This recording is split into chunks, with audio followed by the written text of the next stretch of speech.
Hello friends, my name is Amit. स्वागत करता हूं आपका स्मार्ट कीड़ा यूट्यूब चैनल पर।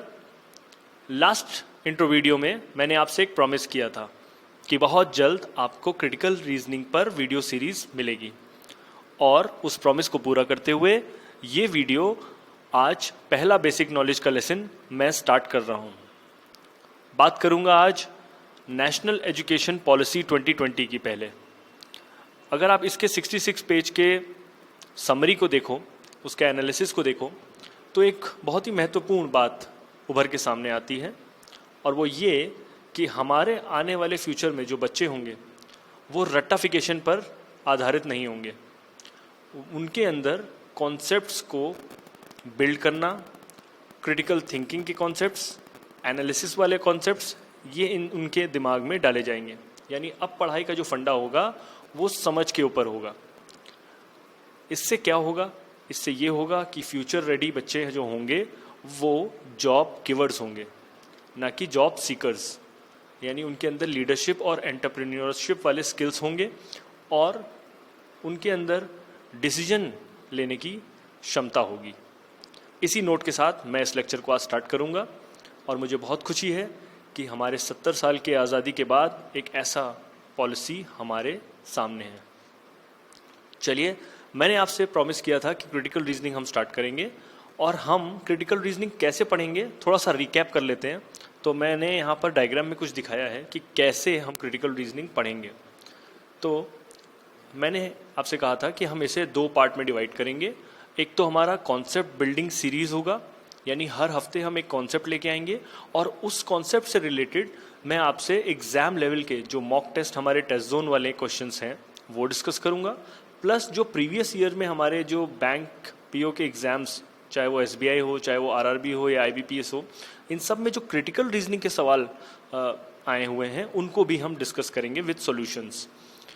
मेरी आपसे गुजारिश होगी, जब सवाल आपके सामने आए तो आप मेरा वीडियो पॉज कर देना, यानी कि जब क्वेश्चन डिस्प्ले हो तो उसको आप पहले एनालाइज करना और उसको सॉल्व करने की कोशिश करना।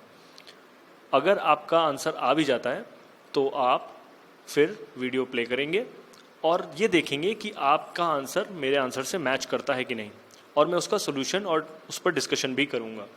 इन सब चीज़ों से होगा क्या? इन सब चीज़ों से हम अपने स्किल्स डेवलप करेंगे क्रिटिकल रीजनिंग के। और मैंने यहाँ लिखा है डिसीजन मेकिंग, और मैंने यहाँ लिखा है एनालिटिकल थिंकिंग। अगर मैं क्रिटिकली थिंक कर सकता हूँ तो क्या मैं एक अच्छा डिसीजन भी ले सकता हूँ? जी हाँ। अगर आप एक अच्छे क्रिटिकल रीजनर हैं तो आप एक अच्छे डिसीजन मेकर होगे। मुझे याद है मेरे इंजीनियरिंग के डेज, जब मेरे सीनियर ने मुझसे एक बात कही थी। उन्होंने कहा था, अमित, एक चीज़ अपनी लाइफ में हमेशा याद रखना कि डिसीजन लेना बहुत इंपॉर्टेंट होता है, और वो सही हो या गलत इसका कोई वेटेज नहीं होता, बट टाइमली डिसीजन लेना इज़ वेरी इंपॉर्टेंट। वो बंदा जो डिसीजन लेट लेगा वो एक अच्छा लीडर या क्रिटिकल थिंकर नहीं हो सकता। आई होप आपको मेरी बात कुछ समझ में आ रही हो। ये जो डिसीजन मेकिंग वाला कॉन्सेप्ट है, it's very important for our lifes also.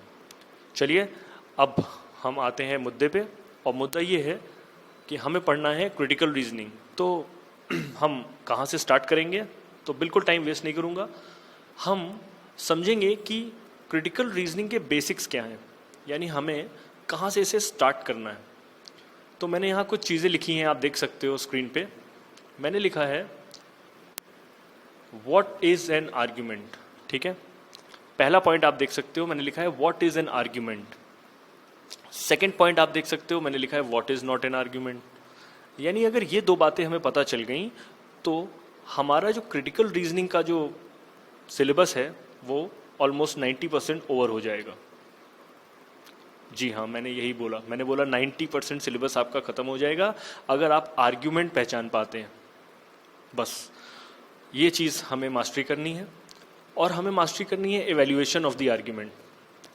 काफ़ी सारे एजुकेटर्स को मैंने यूट्यूब पे देखा अपने वीडियो को बनाने से पहले, तो थोड़ा सा निराशा हुई मुझे ये जान करके कि बहुत से एजुकेटर्स ने ये कहा कि आर्ग्यूमेंट 2 प्रकार के होते हैं, स्ट्रॉन्ग होते हैं, वीक होते हैं। आर्ग्यूमेंट किसी झगड़े का नाम होता है, दो लोगों के बीच के कॉन्वर्सेशन के झगड़े को आर्ग्यूमेंट बोलते हैं। इस तरीके के कुछ वाक्य मुझे सुनने को मिले, थोड़ा सा निराश हुआ। जी नहीं, आर्ग्यूमेंट्स बेसिकली हम जो देखेंगे वो दो तरीके के देखेंगे, डिडक्टिव एंड इंडक्टिव। और एक तीसरी प्रजाति भी है जिसको हम बोलते हैं एबडक्टिव आर्ग्यूमेंट्स, पर ये थोड़ा सा आउट ऑफ स्कोप होगा अभी हमारे लिए।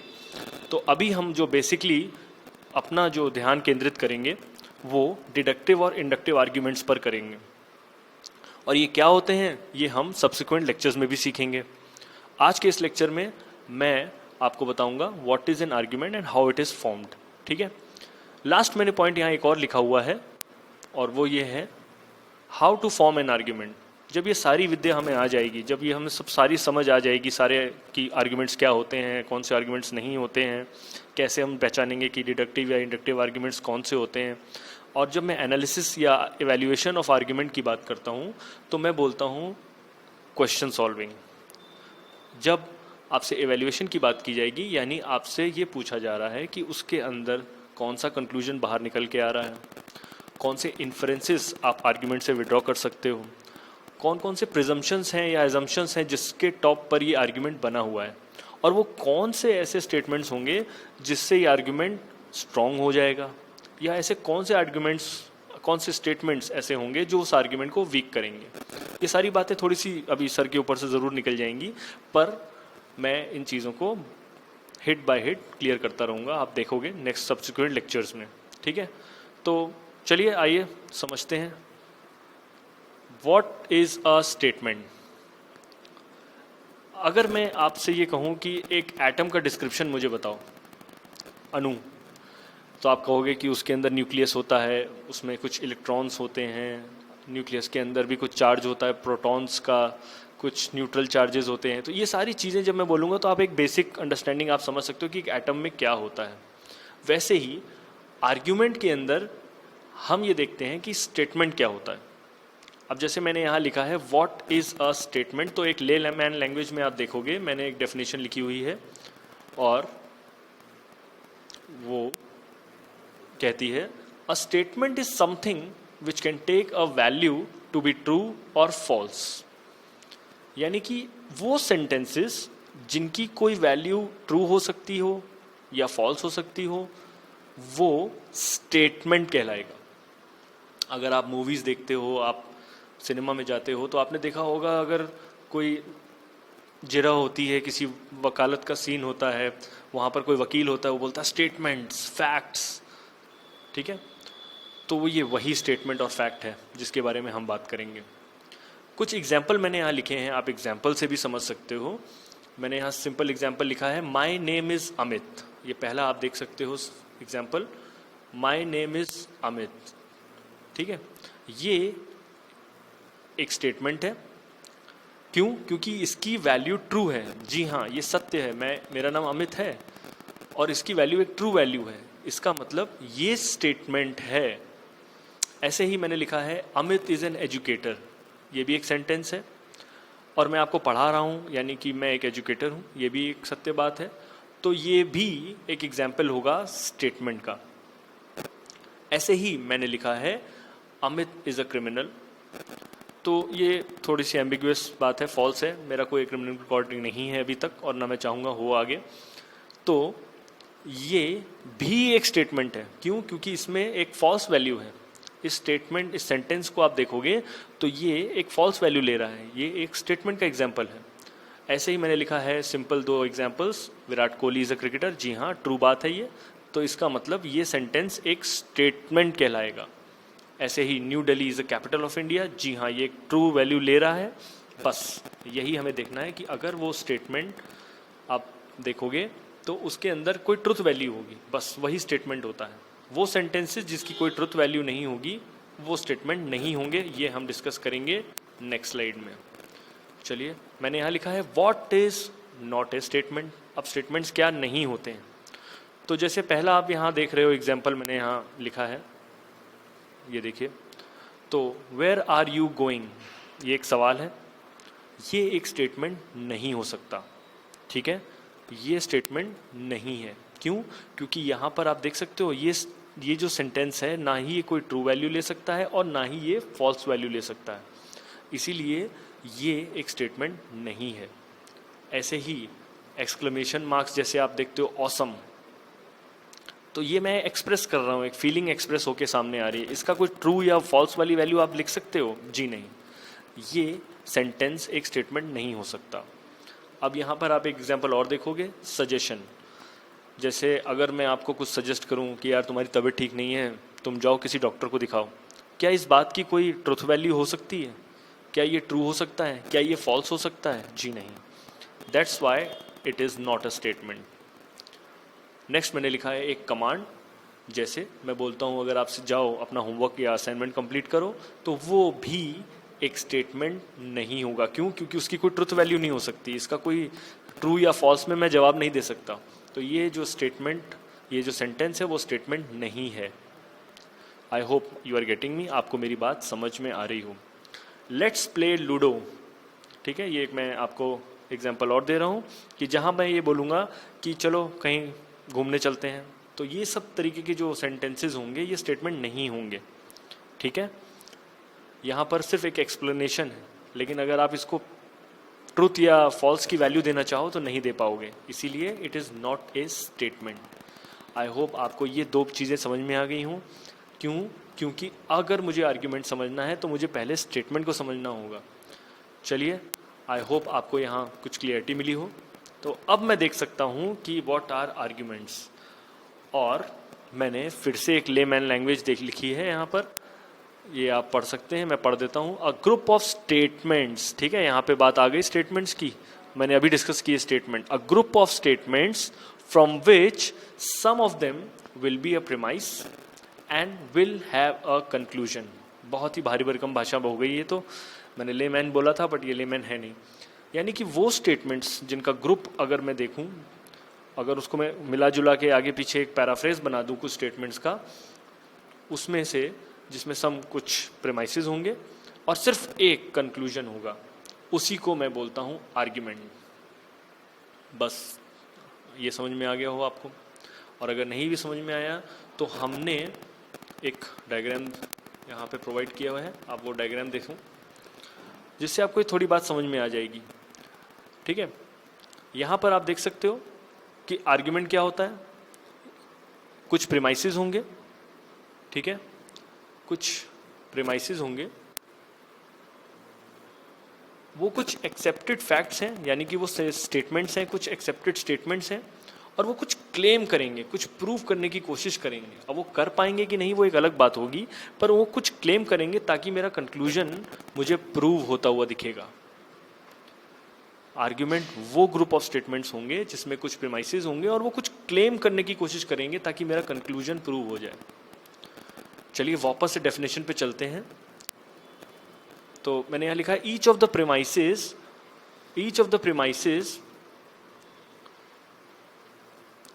will at least claim or provide evidence to prove the conclusion। और ये सारी बातें मैं एग्जाम्पल से आपको समझाऊंगा। कुछ एग्जाम्पल भी मैंने यहाँ लाया हुआ हूँ, तो थोड़ी भारी भरकम भाषा पहले पढ़ लेते हैं। मैंने यहाँ लिखा है क्लेम कैन बी एक्सप्लिसिट, ठीक है। जो क्लेम है वो एक्सप्लिसिट होगा। जब मैं बोलता हूँ एक्सप्लिसिट तो इसका मतलब वो मुझे आर्ग्यूमेंट में दिखेगा क्लियरली। और वो कैसे दिखेगा? वो दिखेगा मुझे कुछ वर्ड्स के थ्रू, इंडिकेटर्स के थ्रू। अब ये इंडिकेटर्स कैसे होते हैं? जैसे गाड़ी आप चला रहे होते हो, लेफ्ट या राइट मुड़ते हो तो आप इंडिकेटर देते हो ना, तो किससे पता चलता है पीछे वाले को कि आप लेफ्ट मुड़ोगे कि राइट मुड़ोगे? तो वो इंडिकेटर वर्ड से पता चलेगा। और वो इंडिकेटर वर्ड्स कौन कौन से होंगे? जैसे मैंने लिखा है कॉन्सिक्वेंटली, बिकॉज, देयरफॉर। तो इसके जो आगे या पीछे की जो लैंग्वेज होगी वो आपको बताएगी कि यहाँ कुछ प्रीमाइसेस और कंक्लूजन वाली बात होगी, और उससे आपको पता चलेगा कि ये पर्टिकुलर पैराफ्रेज एक आर्ग्यूमेंट है। जहां भी आप देखोगे कुछ कंक्लूड करने की कोशिश की गई है तो वहां लिखा होगा कॉन्सिक्वेंटली ऐसा ऐसा हो गया, तो वो कॉज इफेक्ट वाली बात आपको दिखने लगेगी यहाँ पर, ठीक है। आई होप ये चीज़ आपको समझ में आ गई हो। दिक्कत कहाँ पे आती है? एम्बिग्यूटी कहाँ पे आती है? एम्बिग्यूटी वहाँ पर आती है जहाँ पर ये क्लेम्स इम्प्लिसिट हो जाते हैं। क्यों? क्योंकि वो दिखते नहीं। इसमें ये नहीं पता चल सकता कि कौन सा कंक्लूजन है, कौन से इन्फ्रेंसेस हैं, कौन से प्रेमाइसेस हैं, क्या इन्फर करने की या कंक्लूड करने की कोशिश कर रहे हैं। ये हमें अपनी क्रिटिकल थिंकिंग को जब हम डेवलप करेंगे तभी ये चीज़ हम पता कर पाएंगे कि हाँ यहाँ पर ये चीज़ इम्प्लिसिट थी, उसके सामने आप एकदम देख नहीं पाओगे, कि दिखेगा नहीं आपको। तो इसको भी हम एग्जाम्पल से समझेंगे। तो पहले तो मैं आर्ग्यूमेंट का कुछ एग्जाम्पल आपको बताना चाहूँगा। तो चलिए सबसे पहले हम आर्ग्यूमेंट का एग्जाम्पल समझते हैं। तो यहाँ पर मैंने कुछ एग्जाम्पल लिखे हैं आर्ग्यूमेंट्स के। पहला एग्जाम्पल मैंने लिखा है, स्मार्ट कीड़ा इज़ एन एजुकेशन कंपनी। जी हाँ, ये एक स्टेटमेंट है, इसकी एक ट्रुथ वैल्यू हो सकती है। दूसरा प्रीमाइस मैंने लिखा है, दूसरा प्रीमाइस आपको यहाँ दिखेगा, एजुकेशन कंपनीज, ये दूसरा प्रीमाइस है, education companies have huge task of making students competitive and efficient. ये एक दूसरा प्रीमाइस है, यानी जो भी एजुकेशन कंपनीज होती हैं उनके पास एक बहुत बड़ा धर्म संकट है, अब धर्म काम है, वो ये है कि वो स्टूडेंट्स को कॉम्पिटिटिव और एफिशिएंट बनाएंगे। देयरफॉर स्मार्ट कीड़ा make students competitive and efficient. ये मैंने कंक्लूड किया है। अब आप कैसे पता चलेगा आपको, ये देयरफॉर देखोगे आप। जब आप ये देयरफॉर देखते हो तो आप कहते हो कि हाँ, स्मार्ट कीड़ा make students competitive and efficient, और ये एक स्ट्रॉन्ग आर्ग्यूमेंट है। क्यों? क्योंकि पहले तो मैंने ये बात बोली कि भाई जितनी भी कंपनीज हैं, जितनी भी एजुकेशन कंपनीज हैं, वो स्टूडेंट्स को कॉम्पिटिटिव और इफेक्टिव बनाती हैं, एफिशिएंट बनाती हैं, और स्मार्ट कीड़ा भी एक एजुकेशन कंपनी है। इसीलिए देयरफॉर स्मार्ट कीड़ा make students competitive and efficient. I hope आपको ये आर्ग्यूमेंट का कॉन्सेप्ट समझ में आ गया हो। कैसे मैंने बोल दिया कि ये आर्ग्यूमेंट है, क्यों? क्योंकि मैंने यहाँ कुछ कंक्लूड किया, वो एक कंक्लूजन मैंने दिखाया आपको। चलिए दूसरा एग्जाम्पल भी देख लेते हैं। तो दूसरा एग्जाम्पल मैंने यहाँ लिखा है, some of the people are poor, कुछ लोग गरीब होते हैं। अंबानीज आर पीपल, अंबानीज भी कुछ लोग हैं। Therefore Ambanis are poor. अब मैंने यहाँ फिर देयरफॉर लिख दिया है, और देयरफॉर से मैंने पहचाना कि अंबानीज जो हैं वो पुअर हैं। अब क्या ये सही बात है? क्या ये एक स्ट्रॉन्ग आर्ग्यूमेंट है? क्या यहाँ पे बहुत ही स्ट्रॉन्ग प्रीमाइसेस क्लेम कर रहे हैं? जी नहीं, ये एक बैड आर्ग्यूमेंट है, ये एक वीक आर्ग्यूमेंट है एक्चुअली में। क्यों? क्योंकि सम ऑफ द पीपल में अंबानीज आते हैं कि नहीं आते, इस बात का प्रूफ नहीं था मेरे पास। प्रीमाइसेस भी थे, कंक्लूजन भी था, क्लेम भी हो रहा था, पर प्रूव नहीं हो रहा है। अब आप समझ सकते हो कि ये एक इन्फ्रेंशियल क्लेम, जब हम बोलते हैं, जो क्लेम करने की कोशिश वाली में जो इम्प्लिसिट या एक्सप्लिसिट क्लेम वाली जो बात थी, क्या आप वो अपने दिमाग में इस चीज़ को बिठा पा रहे हो? क्या आप उस चीज़ को विजुलाइज कर पा रहे हो कि क्यों, क्या चीज़ ये क्लेम होती है? ऊपर वाले एग्जाम्पल में क्लेम हो रहा था, 101% क्लेम हो रहा था, कोई भी दुनिया की ताकत इस चीज़ को मिटा नहीं सकती थी, ठीक है। लेकिन सेकंड वाले में मैंने बहुत ही एम्बिगुअसली इस चीज़ को बोल दिया। चलिए, आई होप आपको ये कॉन्सेप्ट भी क्लियर हो गया हो आर्ग्यूमेंट्स का। अब हम चलते हैं नेक्स्ट स्लाइड पे। तो अगर हमें ये पता चल चुका है कि आर्ग्यूमेंट्स क्या होते हैं, जैसे मैंने उसमें बताया था कि जैसे स्टेटमेंट्स क्या होते हैं और नॉन स्टेटमेंट्स क्या होते हैं, वैसे ही नॉन आर्ग्यूमेंट्स कौन कौन से होंगे। ऑब्वियसली जो नॉन स्टेटमेंट से बने होंगे वो नॉन आर्ग्यूमेंट्स होंगे, और वो क्या होंगे, तो यहाँ पर मैंने कुछ एग्जाम्पल से आपको समझानी है ये बात। तो मैंने यहाँ लिख दिया है piece of advice and warnings, और थोड़ी भारी भरकम भाषा में ये भी लिख दिया है कि ये सारी चीज़ों को हम बोलते हैं non inferential, simple non inferential passages, क्योंकि इसमें से कुछ इन्फर नहीं होगा। अगर मैं आपसे कहता हूँ कि बाहर मत जाओ, आप कोरोना वायरस से इन्फेक्ट हो जाओगे, तो वो एक पीस ऑफ एडवाइस या वार्निंग है। अगर मैं आपसे ये कहता हूँ कि बाहर बाढ़ आई हुई है, आपको छत पे चले जाना चाहिए, तो वो एक पीस ऑफ एडवाइस है, एक वार्निंग भी है। इस तरीके की जो स्टेटमेंट्स होंगे या ग्रुप ऑफ स्टेटमेंट्स होंगे वो आर्ग्यूमेंट नहीं होंगे। ऐसे ही एक्सप्लेनेशंस या रिपोर्ट्स, आप न्यूज़पेपर में रिपोर्ट पढ़ते हो, उसमें आप देखते हो कि कुछ एलैबोरेट करके लिखा गया है। आप एक्सप्लेनेशंस देखते हो, मैंने एसेस, अगर मैं आपको बोलूँ एक एसे लिखने के लिए एलिफेंट पर, तो आप लिखोगे उसकी 4 टांगें होती हैं, उसकी पूंछ होती है, एक बड़ा ट्रंक होता है, वो बड़ा हैवी होता है देखने में। तो ये एक एलैबोरेशन है, आप उसको एलैबोरेट कर रहे हो चीज़ों को। आप यहाँ पर कुछ प्रूव नहीं कर रहे हो किसी चीज़ को, कुछ क्लेम नहीं कर रहे हो, उस पर्टिकुलर पैराफ्रेज में आपने कुछ क्लेम नहीं किया है, कुछ प्रूव नहीं किया है। ये तरीके के, इस तरीके के जो स्टेटमेंट्स होंगे वो बिल्कुल भी आर्ग्यूमेंट्स नहीं होंगे। ऐसे ही जो कंडीशनल स्टेटमेंट्स होते हैं जिसमें कुछ कंडीशन दी होगी, जैसे मैंने यहाँ एक एग्जांपल लिखा है, if X is a dog then 8 is an animal, ठीक है। यानी कि अगर मैं इसकी कोई ट्रुथ वैल्यू देखना चाहूँ तो क्या मैं इसमें से कुछ डिड्यूस कर सकता हूँ ट्रुथ वैल्यू? जी नहीं। इफ देन वाले स्टेटमेंट्स, जो कंडीशनल स्टेटमेंट्स होते हैं, वो भी नॉन आर्ग्यूमेंट होते हैं। हालांकि अगर मैं इसके सिर्फ इंडिविजुअल कंपोनेंट्स निकालूं, जैसे एक्स इज अ डॉग, तो वो एक स्टेटमेंट होगा। अगर बोलूं इट इज एन एनिमल, तो इन दोनों को क्लब कर दूंगा। अगर मैं दोनों को प्लस में कर दूं, दोनों को अगर मैं ऐड कर दूं, अगर इन दोनों को मैं ऐड कर दूं, तो ये दोनों ही स्टेटमेंट्स मिला करके एक आर्ग्यूमेंट बन जाएगा। आई होप आपको ये बात समझ में आ चुकी हो कि आर्ग्यूमेंट्स क्या होते हैं और नॉन आर्ग्यूमेंट्स क्या होते हैं। इसी के साथ मैं इस लेक्चर को कंप्लीट करना चाहूँगा और नेक्स्ट लेक्चर में मैं डिस्कस करूँगा इंडक्टिव एंड डिडक्टिव आर्ग्यूमेंट्स। अगर आपको इसमें से कुछ डाउट्स हो तो आप कमेंट करके मुझसे पूछ सकते हो। I am always there for you and the company is always there for you.